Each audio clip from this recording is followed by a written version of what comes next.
जामवंत एक भालू थे या वानर? कैसे हुआ था उनका जन्म?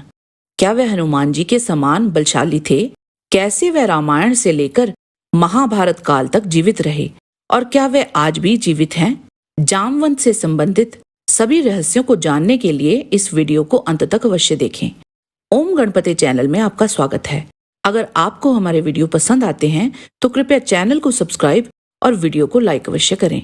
इससे हमें और भी अच्छा कार्य करने की प्रेरणा मिलती है।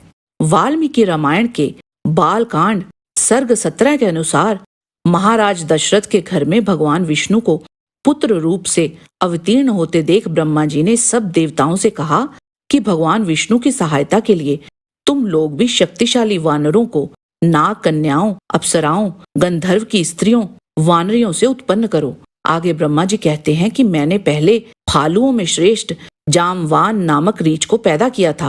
वह जमुहाई लेते समय मेरे मुख से सहसा निकल पड़ा था। जामवंत जी की उत्पत्ति की कथा हमें कंब रामायण में भी मिलती है। कंब रामायण के अनुसार जब मधु कैटव की उत्पत्ति हुई थी तो उन्होंने ब्रह्मा जी को चुनौती दे दी थी। उन दैत्यों की चुनौती और गर्जना को सुन ब्रह्मा जी भयभीत हो गए थे और उनके मुख पर पसीना आ गया था। उसी समय ही ब्रह्मा जी के पसीने से जामवंत का जन्म हुआ था। इसीलिए जामवंत को अंबुजात नाम से भी जाना जाता है। चूंकि वे जाम्बू नद देश में प्रवेश करने वाले पहले व्यक्ति थे, इसीलिए उन्हें जामवान कहा जाता है। उनका जन्म उस समय हुआ था जब कोई ब्रह्मांड या समय नहीं था, इसीलिए उनकी आयु या जन्म तिथि का पता नहीं लगाया जा सकता था। कंब रामायण पूर्व कांड के अनुसार जामवंत ने विष्णु जी के मत्स्य से लेकर श्री राम तक के सभी अवतारों को देखा है और श्री राम के काल तक उनकी आयु 6 मनवंतर थी। रामायण काल आते आते जामवंत बहुत वृद्ध हो चुके थे। वाल्मीकि रामायण के किष्किंधा कांड सर्ग 65 के अनुसार जब जामवंत सभी वानरों की छलांग लगाने की क्षमता को जांच रहे थे तो उस समय वे कहते हैं, युवावस्था में मुझ में भी छलांग मारने की शक्ति थी, किंतु अब तो मेरी युवावस्था नहीं रही, तथापि मैं इस कार्य की उपेक्षा नहीं कर सकता। श्री राम और सुग्रीव के इस कार्य को अवश्य करना ही पड़ेगा। मैं निस्संदेह 60 योजन अब भी छलांग मार सकता हूँ। जामवंत वहां वानरों से बोले, कहीं ये मत समझ लेना कि मुझ में पहले भी इतना ही बल था। युवावस्था के समय मुझ में ऐसा पराक्रम था कि जब वामन रूप विष्णु जी ने अपना विशाल रूप धरकर राजा बलि के यज्ञ में 3 पैर से तीनों लोक नाप लिए थे, उस समय मैंने भी बड़े वेग से उनकी परिक्रमा की थी। अब तो मैं बूढ़ा हूँ और मेरी शक्ति भी मंद पड़ गई है, परंतु जवानी में मेरे बराबर बल किसी में नहीं था। आगे जब जामवंत को किसी भी वानर का कौशल प्रभावित नहीं कर सका, तब जामवंत सभी को कहते हैं कि एकमात्र व्यक्ति जो इस कठिन कार्य को सफलतापूर्वक कर सकता है वह हनुमान जी ही हैं, और वह जामवंत ही थे जिन्होंने हनुमान जी को उनकी शक्तियों का स्मरण कराया था। कंब रामायण युद्ध कांड के अनुसार जब भगवान विष्णु ने वामन अवतार लिया था, उस समय जामवंत बहुत शक्तिशाली और पराक्रमी थे। जब भगवान वामन ने 3 पग में तीनों लोगों को अपने वश में कर लिया था तो उस समय जामवंत ने ये समाचार सबको देने के लिए सर्वत्र तीनों लोगों की यात्रा की थी। उन्होंने 3 क्षण के भीतर ही तीनों लोगों की 18 बार यात्रा की थी। इससे ही आप उनकी गति का अंदाजा लगा सकते हैं। उस समय जब वह बिजली की गति से यात्रा कर रहे थे तो उनके पैर के अंगूठे का नाखून महामेरु की सर्वोच्च चोटी को छू गया था। महामेरु पर्वत को ये अपना अपमान सा लगा और उन्होंने जामवंत को श्राप देते हुए कहा कि जिस जवानी और गति पर तुम्हें इतना अभिमान है, अब से तुम्हारा शरीर वहां नहीं पहुंच पाएगा जहां तुम्हारा मन पहुंचता है और तुम सदा बूढ़े ही रहोगे। इसी श्राप के कारण ही जामवंत बूढ़े हो गए थे।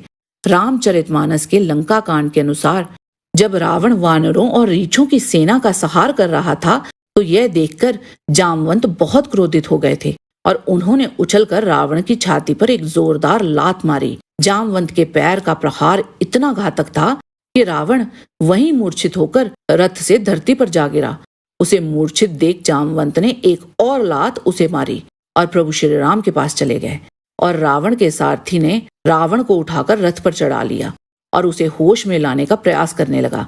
जब मेघनाद का सामना जामवंत से हुआ था तो उस समय मेघनाद जामवंत से बोला, मूर्ख, मैंने बूढ़ा जानकर तुम पर प्रहार नहीं किया और तुम्हें जीवन दान दे दिया, यूं कहते हुए मेघनाद ने एक शक्तिशाली शूल जामवंत पर चला दिया, परंतु उस शूल को जामवंत ने बीच हवा में ही पकड़ लिया था और आगे बढ़ते हुए उसे वापस मेघनाद पर ही चला दिया। उस आघात को मेघनाद सह ना पाया और तड़पते हुए धरती पर गिर गया। धरती पर गिरे हुए मेघनाद को क्रोधित जामवंत ने एक जोरदार लात मारी, जिससे मेघनाद गोल गोल घूमते हुए दूर जा गिरा। रामचरितमानस के ये दोनों ही वृतांत ये दर्शाते हैं कि जामवंत वृद्ध होते हुए भी बहुत शक्तिशाली थे। जामवंत महाभारत काल में भी थे। भागवत पुराण के दशम स्कंद अध्याय 56 के अनुसार सत्राजित के भाई प्रसेन एक समय सैमंतक मणि को अपने गले में धारण कर शिकार खेलने वन में चला गया। वहां एक सिंह ने घोड़े सहित प्रसेन को मार डाला और उस मणि को छीन लिया।